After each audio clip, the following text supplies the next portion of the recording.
So the recommendation tonight was for anyone going into our schools this fall, which includes students, employees, visitors, district staff, anyone going into our school campuses would wear masks for the first 9 weeks. This was important based on the recent toolkit that was released from the state of North Carolina, and just a lot of what we learned over the last week from our own local health department and our local epidemiologists, and what the recommendations, even from the Pediatric Association, just so much has come out at us over the last 2 weeks. I actually went into a meeting with my own staff thinking let's make it optional for parents. Based on the toolkit though, and also all that we have learned in the last 2 weeks around the new variant and around what's happening in our own county, that is what prompted this decision that we made to go ahead and let's start the first 9 weeks with students wearing masks. We obviously saw a big showing from parents who wanted to have that option, that choice, or no mask at all. What is your message to them tonight who may be feeling a little disgruntled and upset with the school district tonight, seeing that this decision was made? Yes, I understand how they're feeling. I mean, I also have children. They're grown, but my daughter has special needs, and when we travel, she has to wear masks all the time, and she does. It's not ideal. I will say that.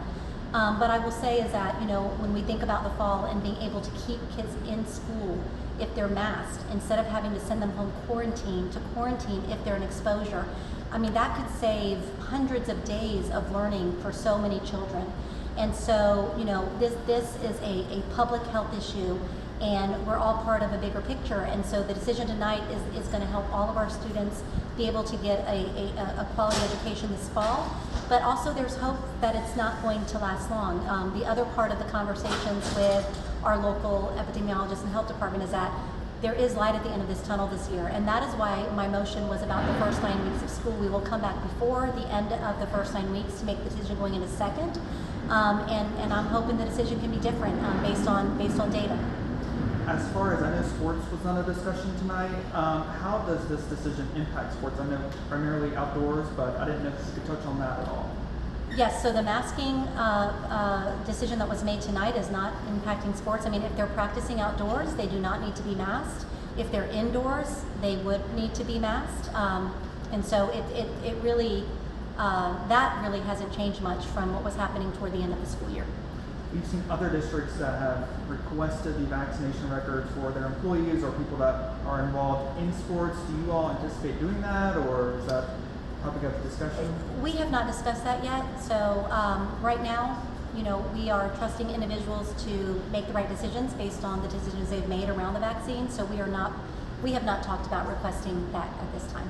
And then finally, for me, just as far as for the mask, will the school system be providing masks to students that don't come to school with a mask or anything like Absolutely. That? We have so many masks. We have thousands of masks that we collected last year that we can give to any student that doesn't come to school with one on. So absolutely. As you're putting together your recommendation over the last couple of weeks, talking to all those health officials, what was the biggest consideration for you in ultimately coming to the decision to require masks? The biggest decision was really around the revised quarantining rules in our toolkit, and then also just the conversations around the importance of masking at this time because of the variant from our local health department and local doctors. But for me and for my team, the biggest reason for our decision was really about having kids in school and about having a school year that we are not back and forth with kids, entire classrooms of students, having to shut down altogether. We don't want to ever have to do that again. And so we know that our students need to be in class if they're going to be learning. And so that was really the main factor in our decision, was the new information in the toolkit that says if two people are together and two kids are together and this student becomes positive, if both had on the mask, the other one would not have to quarantine unless they have symptoms.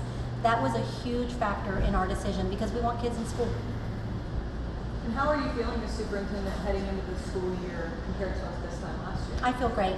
We are ready for a phenomenal school year. I want all of our parents to know that we are going to make this the best year ever for our students. I look at this masking as temporary to get us to a place this school year that we can have students free of them while we're keeping kids safe at the same time, that is our priority, as well as the academics, is that our students are safe academically, socially, emotionally, and physically. So we are ready for a great school year. We have been planning all summer. It's nice not to be focused on how to prepare our facilities for COVID. It's nice to be able to focus on how do we make sure that we are ready for kids day one, and focus on instruction and their overall well-being versus just their health related to COVID. So we're ready. We're excited for this new school year to start. Great, Thank you.